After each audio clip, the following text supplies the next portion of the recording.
Get ready for an exciting story. Jenna and her boyfriend had a happy dinner with their family and were heading home. Sadly, they got into a terrible car accident. Jenna was hurt, and her boyfriend tragically died. 3 years later, Jenna is still dealing with the emotional aftermath. She's afraid of getting hurt again, so she avoids falling in love. But something interesting happens. Jenna's childhood best friend, Renee, offers her a chance to heal by inviting her to a beautiful cabin by the lake. Jenna decides to be brave and go on this adventure with Renee. They are joined by Renee's boyfriend, Michael, who is charming, and Ian, a fun friend whose family owns the cabin. They start their journey on a fast speedboat ride, feeling excited. Michael entertains everyone with his playful personality and makes them laugh. They reach the cabin, hidden in nature, and feel thrilled. Ian's uncle, Wade, welcomes them warmly and raises their spirits with shots to start their adventure. Jenna politely declines and takes care of her own needs inside. Jenna thinks about her reliance on medication and decides to face her inner struggles instead of letting them control her.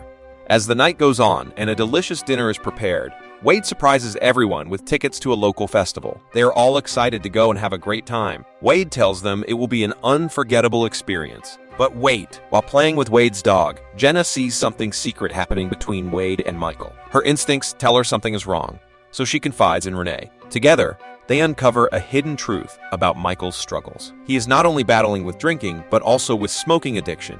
She tells Jenna that she has made countless attempts to persuade Michael to quit, but he has remained unyielding. Renee inquires about Jenna's enjoyment, and Jenna affirms that she's having a blast. Wade departs early to arrange the fireworks for the festival. The remaining group readies themselves to leave, but suddenly, Michael stumbles upon a sauna in the cabin.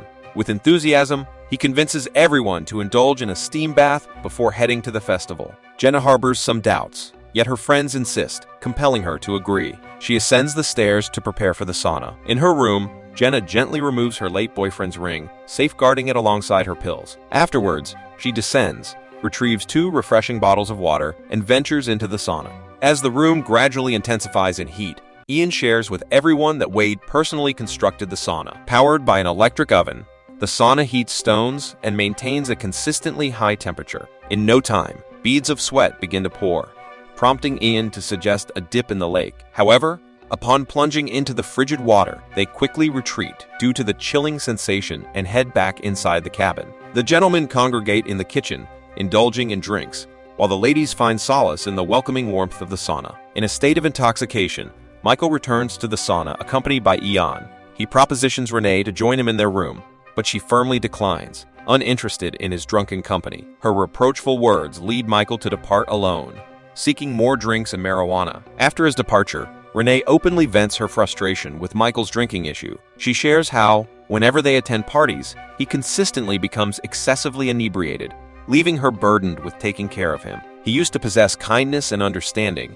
but now he has undergone a noticeable change. However, Ian, who is also in the room, jumps to Michael's defense and tries to unravel the mystery behind his friend's behavior. This only fuels Renee's frustration as she's exhausted from constantly looking after everyone. Suddenly, a loud noise reverberates from outside, sparking Renee's concern that Michael may have taken a tumble and injured himself. With urgency, she attempts to pry open the sauna door, but it resists her efforts. Ian joins in the struggle, but their combined strength fails to unlock the stubborn barrier. Panic sets in, and Jenna's voice fills the air with screams, fearing the worst has transpired. Swiftly, Renee soothes Jenna's escalating panic and poses a vital question. Has she taken her medication? Jenna confesses her decision to forgo the pills in her pursuit of a life without dependency. Desperation tightens its grip as their calls for Michael go unanswered through the small window. Ian believes it's all a mischievous prank on Michael's part, confident that he will eventually liberate them. Yet, Jenna unveils a revelation. Wade supplied Michael with weed, casting doubt on the prank theory. Even if it is a jest, Michael may have unintentionally forgotten their entrapment due to the intoxicating effects. Meanwhile, Renee adopts a neutral stance, almost resigned to the scorching fate of being cooked alive within the sweltering sauna. Concluding their heated exchange, Ian's gaze pierces through the window, discovering an obstruction barricading their escape route. Renee proposes the radical idea of breaking the window, but Ian hesitates, unwilling to inflict damage on his uncle's cherished property just yet. With unwavering determination, he assures the distressed group that an alternative exit strategy will be found, emphasizing the pressing concern of escalating temperatures. In a moment of keen observation, Jenna's eyes catch sight of something concealed behind the thermometer. Ian elucidates the discovery. It's a thermostat. Unfortunately, they remain powerless to alter the heat from within the sauna, as the controls reside outside.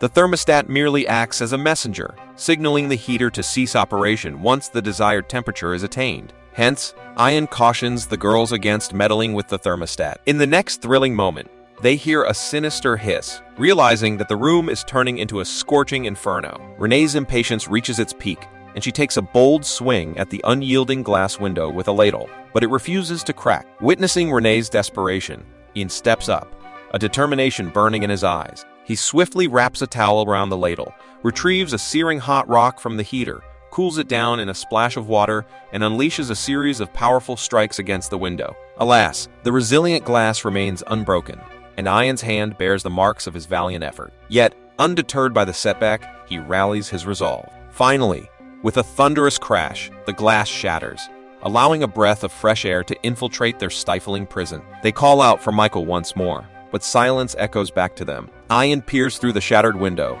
and a revelation dawns upon him. Their nemesis, Michael, is innocent. A rogue ladder wedged between the doorknob and the elevated platform holds them captive. Though relief washes over them at the prospect of a cooler room, Ian delivers a disheartening truth. The heater will reignite since they had preset the sauna temperature to a blistering 185 degrees. The shattered window sabotages their chance to reach that level, condemning them to endure the relentless heat. Yet, Ian refuses to surrender to their sweltering fate. With ingenuity coursing through his veins, he proposes a daring solution, wrapping the rock in a protective cloak of a towel and deploying it as a tool to dislodge the ladder. But despite his expertise and unwavering determination, their freedom eludes them. With the sands of time slipping through their fingers, Renee raises a desperate suggestion of dismantling the thermostat to halt the scorching onslaught. Yet, Ian's warning resonates like an ominous siren. Failure in this endeavor could unleash a catastrophic temperature surge, pushing the sauna's mercury to a perilous 250 degrees. A fierce dispute ensues between Jenna and Renee, their remaining stamina consumed by the clash of wills. In the depths of their physical and emotional exhaustion, Ian, a beacon of resilience, illuminates a glimmer of hope. He conceives a bold strategy, proposing the audacious act of severing the sauna's connection to the cabin's power by detonating the fuse of a luminous fixture. Though fraught with danger, it stands as their only path forward. With meticulous deliberation, Ian removes the light bulb, wielding a drenched towel as his instrument of defiance. With all his strength, he plunges the soaked cloth into the socket. A surge of electricity courses through Ian's veins, snuffing out his consciousness as he collapses onto the ground, a fallen hero in need of rescue. In a frenzy of compassion, the girls race to his side, their determination to save him, ignited by a fierce bond of friendship. But now, the situation has taken a sinister turn as darkness engulfs the room. Our attention shifts to the vicinity of the festival grounds, where Wade enjoys playful moments with his canine companion while preparing for a spectacular fireworks show. As time ticks away, Ian and the others suffer from worsening conditions. Suddenly, a glimmer of hope emerges with the bark of Wade's vigilant dog. Renewed determination fills the air as they call out for the loyal pet. The clever creature detects their distress and comprehends the gravity of the situation. Simultaneously, Michael arrives on the scene and notices the dog's anxious demeanor. A cacophony of screams erupts from Renee and her companions upon hearing Michael's voice. Yet, their desperate pleas for help are swiftly drowned out by the explosive commencement of Wade's fireworks display. Undeterred, the canine races to Wade's side, leading him back to the cabin. Along the way, they chance upon Michael, who had succumbed to the effects of weed-induced slumber on the couch earlier. Awakened by the dog's bark, Michael mistakenly assumes his friends abandoned him for the festival. He reveals his thwarted attempt to enter the event due to a lack of a ticket. Overwhelmed by remorse, Wade extends an invitation to Michael, offering solace and more weed at his abode. Meanwhile, Renee and her companions face a pressing dilemma as their water supply dwindles. Growing increasingly restless,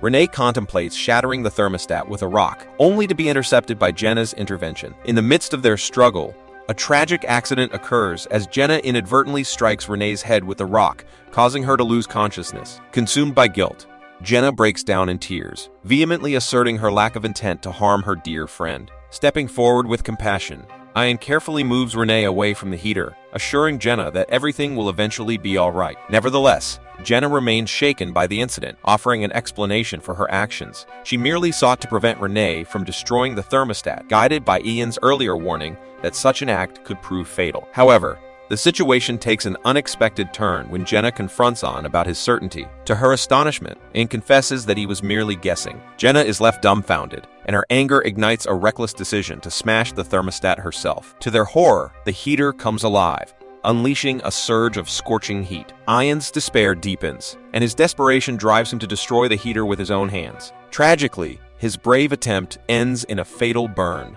The heater eventually explodes, but Jenna, in a stroke of luck, manages to pry open the door just in the nick of time, saving herself. Escaping the perilous ordeal, Jenna steps into the fresh air, quenching her parched throat. As she heads towards her room to take her medication, a feeling of unease washes over her. It suddenly dawns on her that she is still trapped in the sauna, and all her previous experiences were nothing but hallucinations. Meanwhile, Michael returns to the cabin after smoking with Wade, only to find an empty place. Undeterred, he indulges in more smoking and drifts off to sleep on the couch. Jenna, Renee, and the lifeless Ian remain imprisoned in the sauna. Eventually, Renee regains consciousness, and Jenna ingeniously positions her by the window to breathe in fresh air, minimizing the gas leak's impact. Using towels and a beam, Jenna provides support for Renee. In a stroke of ingenuity, she locates the source of the gas leak and covers it with the ladle just before succumbing to unconsciousness. The narrative takes a detour through a flashback, unraveling the genesis of their predicament. Michael's intoxicated stumble caused chaos, leaving a ladder wedged between the door and the elevated platform. Returning to the present, Wade returns and spots Renee trapped inside the sauna when he peeks through the window. Alarmed, he immediately contacts the authorities, urgently summoning the police and paramedics. Finally, the survivors are rescued, and Michael confronts the weight of his mistake, shedding tears of remorse. The movie concludes within the ambulance, where Renee reaches out to hold Jenna's hand, seeking solace and solidarity in their shared experience. The movie ends here,